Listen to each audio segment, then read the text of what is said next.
বিসমিল্লাহির রহমানির রহিম। আসসালামু আলাইকুম। হ্যালো এভরিওয়ান, কেমন আছো সবাই? আশা করছি আল্লাহর অশেষ রহমতে সবাই ভালো আছো। আলহামদুলিল্লাহ, আমিও ভালো আছি। আজকে রান্না করব ব্রয়লার মুরগি। ব্রয়লার মুরগি কিভাবে গন্ধ ছাড়া রান্না করা যায় এবং খেতে মজা হবে কিভাবে, সেটাই শেয়ার করব আজকে। আশা করছি অনেক বেশি ভালো লাগবে। ভালো লাগলে ভিডিওর শুরুতেই একটা লাইক দিয়ে ভিডিওটা কন্টিনিউ করো প্লিজ, সবাই কাছে অনুরোধ রইল। এখানে ফ্রাই প্যানে দিয়ে দিছি অলিভ অয়েল, তেল অল্প করে। আমি কিন্তু অল্প তেল খাই সবসময়, সবাই কম বেশি আমরা জানি। এখন এইখানে শুকনো মশলাগুলি দিয়ে দেব, আস্তা মশলা যেটাকে বলি আমরা, ওটাকে দিয়ে দেব। আমি কিন্তু এটাকে ভেজে রান্না করব না আজকে। এই এখানে দারচিনি, লবঙ্গ, এলাচি সব কিছু আছে, তেজপাতা, দুইটা তেজপাতা মাঝখানে ছেড়ে দিয়ে দিছি। এখন এটাকে হালকা একটুখানি সুঘ্রাণ আসার জন্য একটুখানি ভেজে নেব। দেখতে থাকো, ভালো লাগবে। এইভাবে ব্রয়লার মুরগি রান্না করলে, ব্রয়লার মুরগি কিন্তু ঝোল ঝোল খাওয়া যায়, অতটা আমার কাছেই লাগে না, আবার অনেক সময় লাগে, অনেক সময় খাই। যাই হোক, এখানে পেঁয়াজটা একটু বেশি দিতে হবে, গ্রেভিটা বা ঝোলটা একটু ঘন করার জন্য। গামাখা গামাখা থাকবে ঝোলটা। এভাবে ব্রয়লার মুরগি খেতে কিন্তু ভীষণ মজার হয়। যে খেতে না চাইবে সেও কিন্তু চেটে পুটে খাবে, এমন মজার একটা তরকারি থাকলে আর কিছু লাগবে না। তোমাদের কাছেও ভালো লাগবে।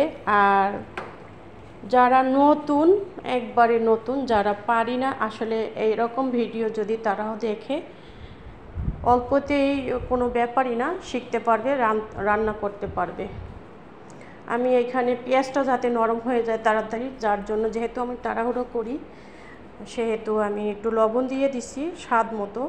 আর এখানে একটা টমেটো কুচি দিয়ে দিছি। এই টমেটো কুচিটা কিন্তু কালারটাও সুন্দর করবে, খেতেও অনেক বেশি মজা হবে, যার জন্য কিন্তু আমি টমেটোটা দিয়ে দিছি। টমেটোটা দিয়ে অল্প করে একটুখানি রান্না করে নেব, একটু নরম হোক টমেটোটা।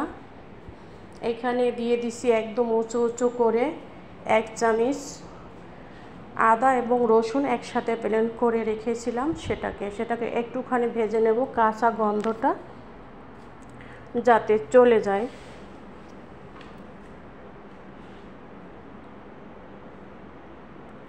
এখানে ভাজা জিরার গুঁড়ো দিয়ে দিচ্ছি।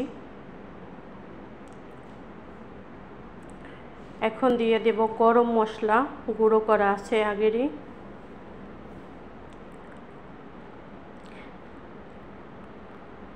গরম মশলা পরিমাণ মতো দিয়েছি। হালকা একটু নেড়েচেড়ে ভেজে নেব, পানি এখনও অ্যাড করিনি।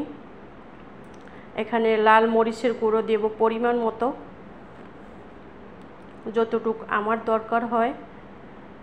মশলার মাপটা যদি ঠিকঠাক মতো থাকে, রান্নাটা কিন্তু ভীষণ মজার হবে। তো লাল মরিচের গুঁড়োটা দিয়ে এখন হালকা একটু পানি দিয়ে নেড়েচেড়ে এটাকে একটু ভেজে নেব মশলার সাথে সব কিছু। এই যে হালকা অল্প একটু পানি দিছি, আধা কাপও না।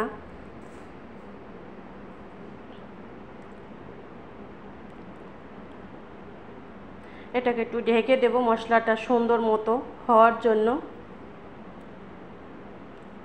হয়ে গেছে মশলা মোটামুটি।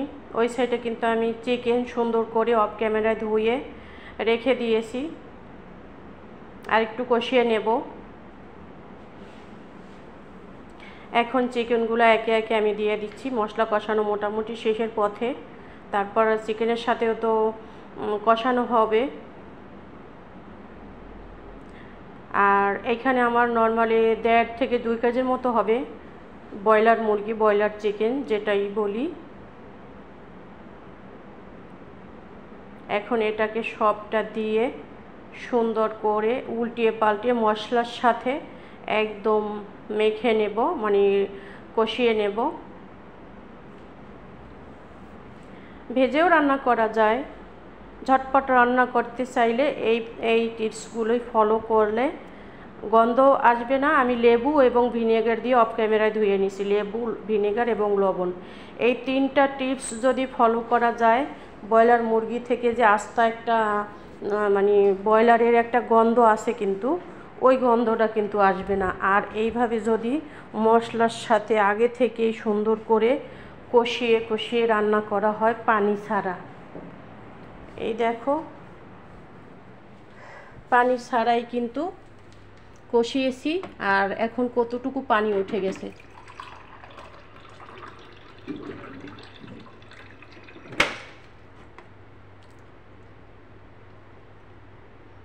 এইভাবে আমি ঢাকনা উঠিয়ে উঠিয়ে কষিয়ে কষিয়ে এটাকে রান্না করে নেব।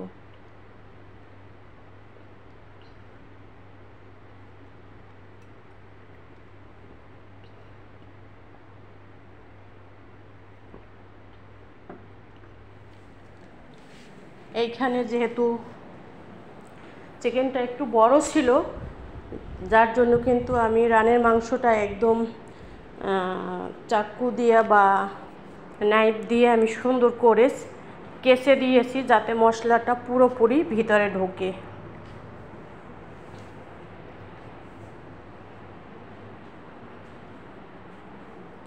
আমি ঢাকনা উঠিয়ে উঠিয়ে কষিয়ে রান্না করে নিচ্ছি। এখানে কিন্তু হলুদ দেওয়া হয় নাই, তারপরও দেখবা যে কালারটা কতটা সুন্দর হয়েছে। এখানে হলুদ দেইনি আজকে আমি।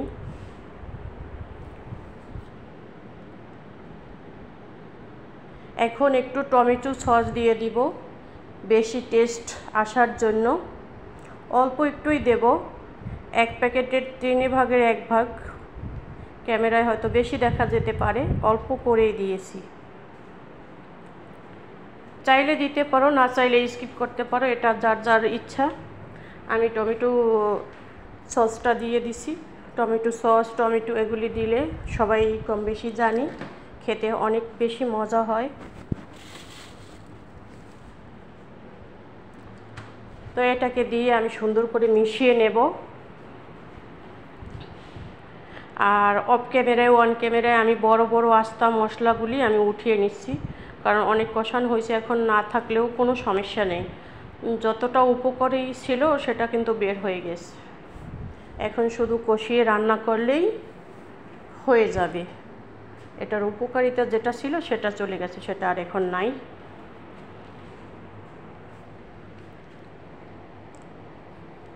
চিকেনগুলো এইভাবে যদি ছুরি দিয়ে সুন্দর করে কেচে দেওয়া যায়, তাহলে কিন্তু মশলাটা সব কিছু একদম মাংসের ভিতরে প্রবেশ করতে পারবে। আবার ঢাকনা দিয়ে দিলাম কিছুক্ষণের জন্য। আমি 5 মিনিট পর পর এভাবে নেড়ে চেড়ে রান্না করছি। সাইডের চুলায় ভাত বসিয়ে দিয়েছি।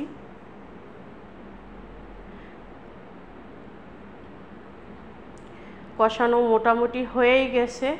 এখন আমি বেশি গরমও না আবার বেশি ঠান্ডাও না, ওরকম এক পর্যায়ে পানি আছে। আমার ট্যাপের পানিটা প্রচুর পরিমাণে গরম, তো ওটাকে এখন দিয়ে দেব। দেখো কালারটা কত সুন্দর আসছে, তাই না? এই যে ঝোলের পানিটা দিয়ে আমি কিছুক্ষণ রান্না করে নেব, অল্প কিছুক্ষণ। এখন আর বেশি রান্না করা লাগবে না, 2-4টা বলক আসলেই রান্নাটা হয়ে যাবে ক্লিয়ার। কালারটা কত সুন্দর মাশাআল্লাহ। আর আমি অফ ক্যামেরায় এলাচি, দারুচিনিগুলি সবগুলো উঠিয়ে নিছি। এই যে হয়ে গেছে। আমি 3-4টা কাঁচামরিচ দিয়ে দিছি একটু ফ্লেভারের জন্য, যেহেতু গরম মানে মরিচের গুঁড়োটা আমি দিছি অনেক, যতটুকু আমার প্রয়োজন হয়েছে।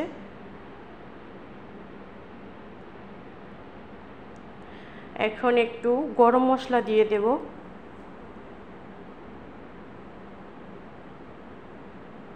কত সুন্দর একটা কালার আসছে দেখো, হলুদ ছাড়াই কিন্তু এত সুন্দর হয়েছে। যদি হলুদ দিতাম হয়তো কালারটা আরও বেশি ভালো লাগতো, আমি দেইনি, আজকে দিতে ইচ্ছা করে নাই। এই যে ভাজা জিরার গুঁড়ো আমি দিয়ে দিলাম। রান্না করা কিন্তু শেষ পর্যায়ে। এটা দিয়ে কিছুক্ষণ দমে রেখে তারপরে দেখাবো কীরকম হয়েছে।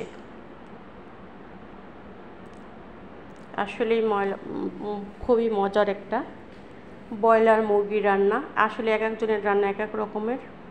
আমি তো এইভাবে রান্না করি এবং করেছি।